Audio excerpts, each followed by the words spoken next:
of the songs I've been doing lately have been in like B minor.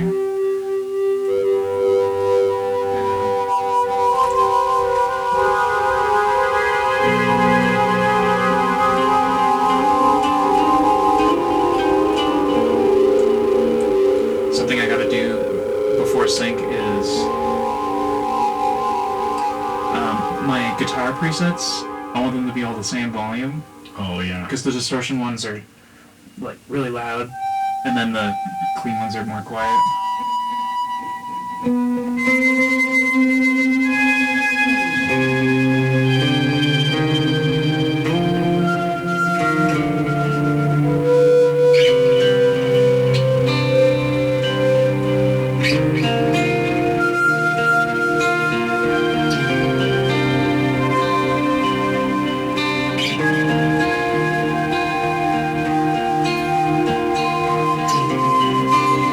Without doing this kind of picking.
I like this patch. This is one of mine.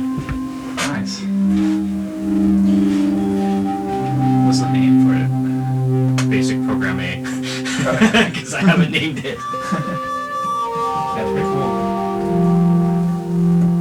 Because usually what I do, I just init things, then design a sound and save it, and sometimes I'll bother to put names in, but Do you name your patterns on the electron boxes, or no? Never. Sometimes I have like a process. I find it helpful, even just when I'm like browsing through my patterns, and I'm like, the first one of the thing has a name. I'm like, okay, that's that song, and then I'm like, that's that song, and then I'll do like the ding tone will be like the name of the next pattern, so it'll be like transition, like with an arrow, like, so I know it's like, oh, the next one's like the transition pattern. that makes sense, yeah. Yeah, I should do more, and it has that little settings hack too to just make up names. So I sometimes use that, but... Interesting. I don't know if I know. So if you're in the naming thing and you hit settings, it makes up a name for you. Oh, interesting. Yeah. Another thing I haven't played around with much is like the randomize, like just make a random sound on like a digital.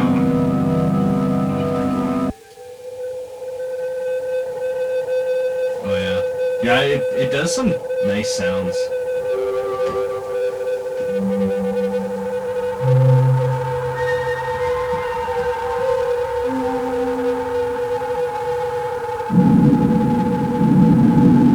Ooh, that's cool.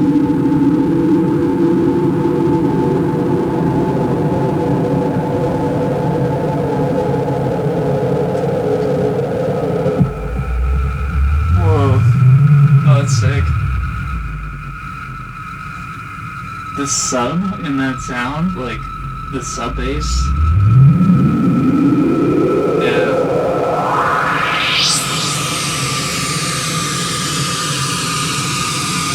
There's a phaser on it, but again, this is panned left-right, so you've got completely different analog sound generator for both left and right, which is cool.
Rev 2. Very nice, like,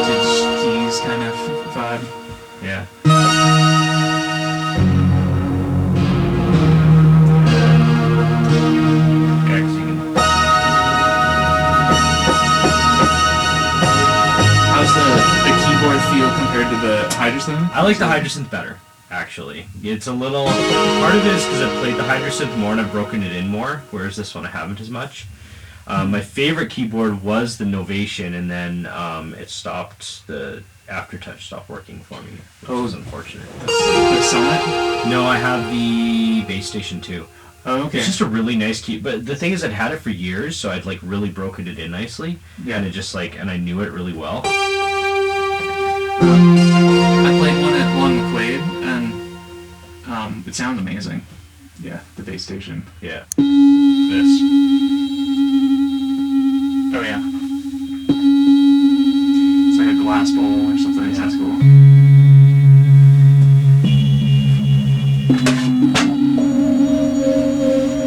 What key this is in?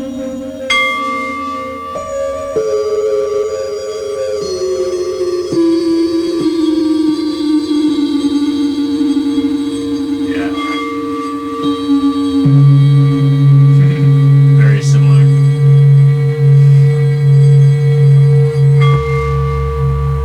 That's nice.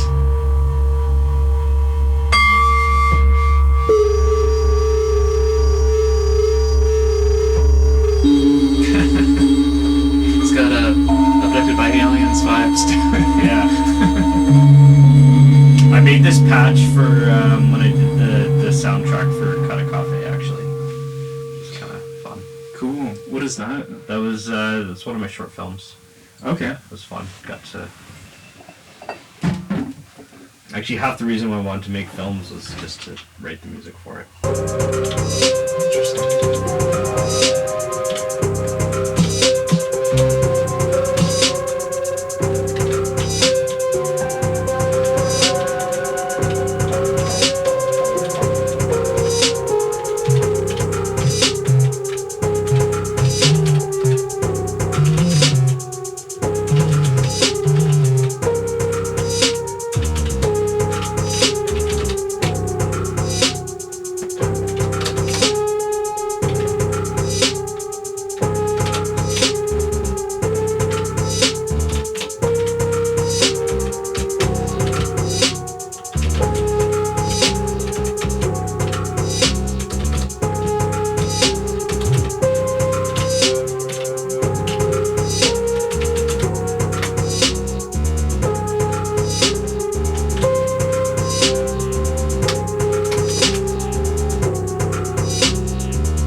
Seems to be in the same key, so it kind of works.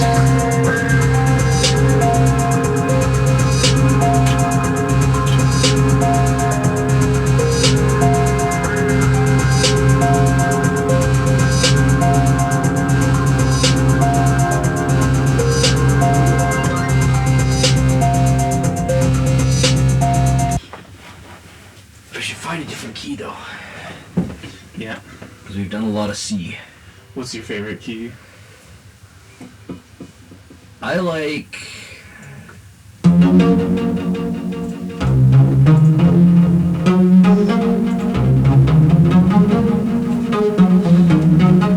B flat's a good one.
using the pedal for effects then, hey? Yeah, it's very handy. It has like all the different types of amp cabs and then effects and stuff. What pedal is that? FM3 amp. It's pretty cool. It's got a nice sound to it. Yeah, I ran the Hydrosynth through it before, and it sounds really nice with the reverbs and stuff. I've got an RV500 I use sometimes. It's alright, I don't really use it to its full potential though.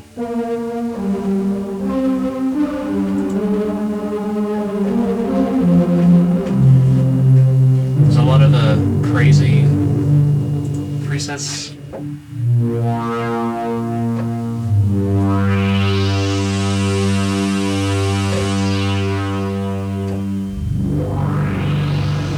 Yeah, that's what it's all about. Pretty much.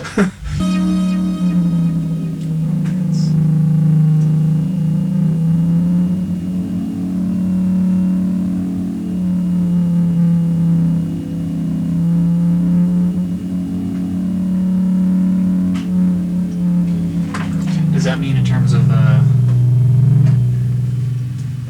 like free flowing or? Yeah, it's just that, here, hold on, let's turn the envelope amount down.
You gonna try this thing out? Yeah, I was just thinking, let's try it. Yeah, from what I've heard, like on YouTube, the Ovation Peak has like a really nice analog distortion, analog filter, and really good like reverb and delay effects. Yeah, the effects are okay in this, but like I definitely prefer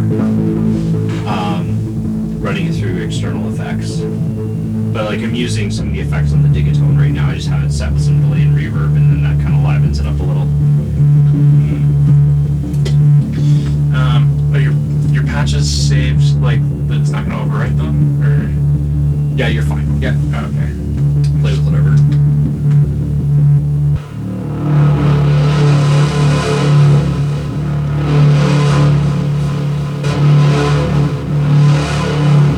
Like video game music, you know? Yeah, it's a good sounding synth. Like any track I've used it in, it's just like I don't have to do much to it once it's in the program. We just kind of layer it in a little bit EQ. So cool thing about this too, so you can do 2 layers, so it's 16 voices. So that's how like when I do the left right, I still have 8 voice polyphony, but you've got separate outputs for a second layer so that you can like split them and like do different stuff, which is cool. Interesting. Yeah, I really want a Trigon. Trigon? Yeah, because that is actually they have a new synth out now that's actually fairly cheap. I don't remember what it's called though. Forma, I think. But the Trigon has a ladder filter on it, whereas this just has the Curtis filters, and then it's got like your more bog standard like one pole filter that doesn't do much. But yeah, their ladder filter's nice, and then the Trigon also has additional distortion and some other cool things, and it's got X mod on the oscillators as well. So there's a few other things you can do with it. Interesting. I just love the control alt is like one of my favorite things to play with. Yeah, that's sweet. Hell yeah. Yeah. Yeah, I was playing with it. I was playing with the Hydrosynth and this live for a while. That was cool. But then I just like it's just so much to take apart and put together. I kind of want to get like I don't know if you've seen like the Dread boxes. I've heard of that. Yeah. Yeah. So they've got like a few different ones, like the Nymph and stuff, and they're like all like. So some of them are either monosynths or polysynths in just like a tiny little box, and it'd be cool to have like 3 or 4 of those. And like now with the Digatone 2, it's less of a thing because the Digatone has quite a bit of polyphony. But before, I was like, had like the Syntact and the analog rhythm, and the Digatone, and like you would just run out of voices right away if you're trying to do anything complex. So I was like, well, I just want like a bunch of little boxes that I can just tweak it. And I also like the idea of not having to like switch tracks and stuff, and just be able to like this box is making this sound, and I can just go right to it. Yeah. Yeah. I think like I was like in the future I was like maybe like just the Octatrack and the Digitac 2. I could probably do a lot. Probably just do a set with that. Yeah. But like the Digatone 2, that'd be nice to like just change the sounds on the fly. Do you use the like the randomness and like the trig conditions much on Digatone? I'll use like the fill button and then the conditions. Yeah. I think I used to a lot more with like put something to like a 33% chance kind of stuff. But yeah, not lately. I like with like the second version where you can have them independently. So like the fill on like every second time, this one's a fill. Like that's so cool. Yeah, I do use that a lot because I prefer to like keep things in like a 16 step if I can, just to make it easier to edit. So then I'll go through and I'll use trig conditions to like fill it out into like more of a thing. But I'm glad that I have 128 steps on the Digatone because that was my biggest thing. It was like I'm just trying to write like a 8-bar melody, and then I get 4 bars, and then I got to program the rest. Yeah. I was like, oof. Now it's so great that it's got 128. Yeah. I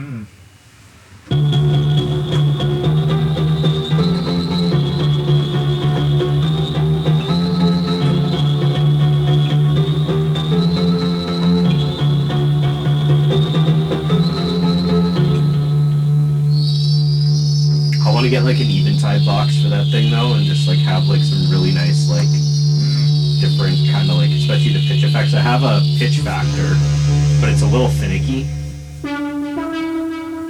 So like I used it live last year actually, and it caused me some problems while I was playing, unfortunately.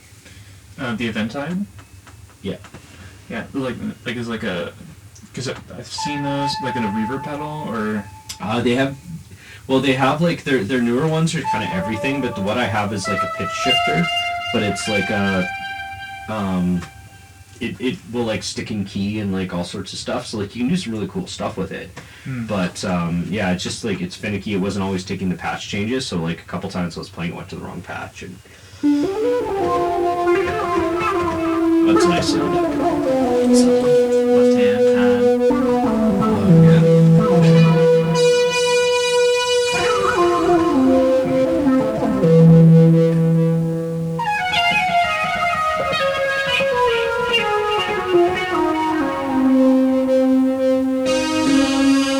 Yeah. Moon sword.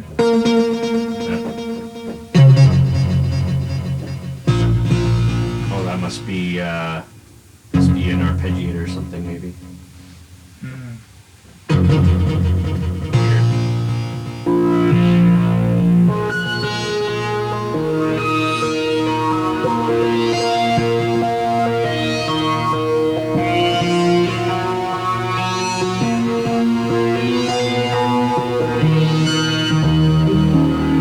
Yeah, the sync on this is really nice sounding. Oh, that sounds cool. Yeah. It sometimes has an aftertouch.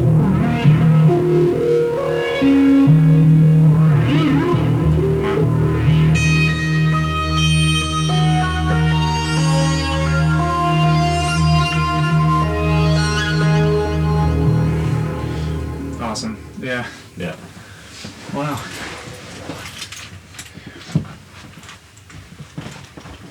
That's really cool. I've done like a lot of jamming, like synth jamming with people.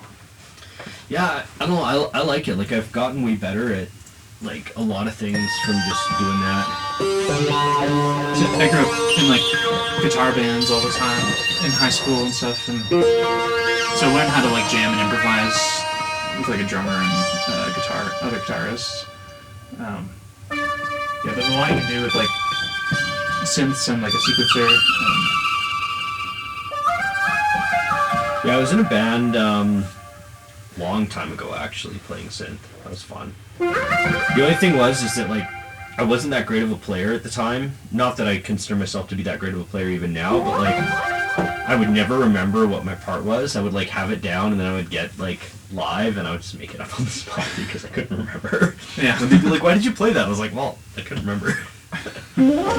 Drove them crazy because it's funny because there was a couple guys that were like more like that, and then there was a guy that was just like wanted every note to be the same every single time. I was like, well, that's boring. Yeah. I had that in bands where someone's like, it should sound exactly like the record, like how we recorded it. That's how it should sound. But, well, first AIMCon that we did you ever go to AIMCon? I've always wanted to. When I lived in Calgary for like a year and a half in 2019, 2020, I worked at like Habitat. Oh, okay. Oh, cool. And then they would talk about AMCon, and is it still running, or? No, we shut that down during like once the pandemic hit. There was one last one, which was Virtual Electronic Music Summit, which was it was the same company, and then the company was just shuttered after that. Yeah, that was a hard time, and Habitat closed. But I still wanted to talk to some of the DJs that were working there, and then have them out for a show, especially Carrie Chang. Oh yeah, I would love to have Carrie Chang out for do a techno show.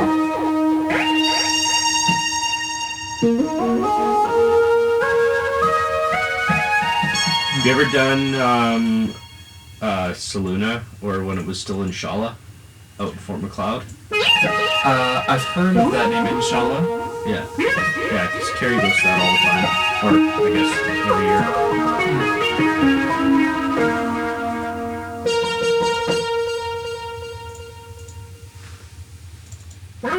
That one's a pretty fun one, actually.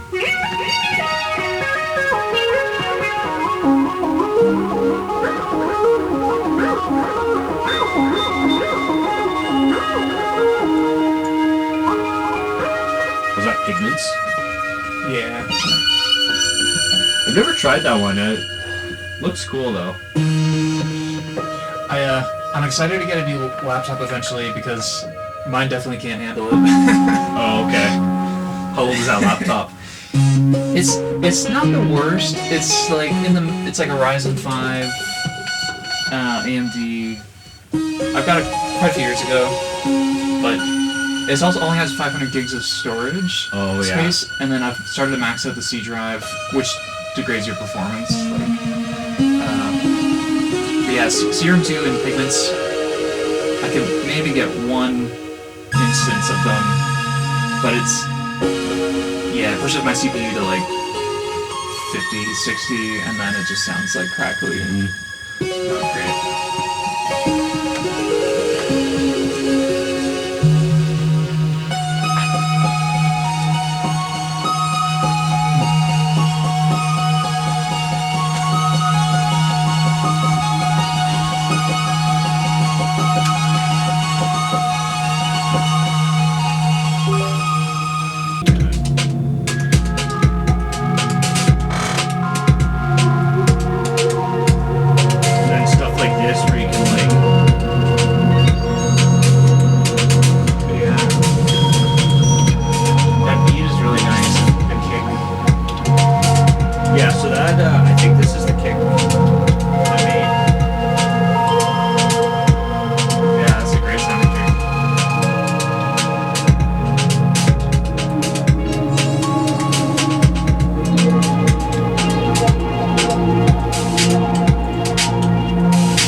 It's nice, like, panning.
That's cool.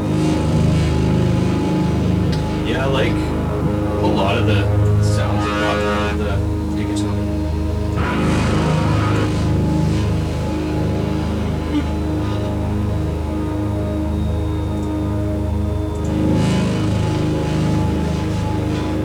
I had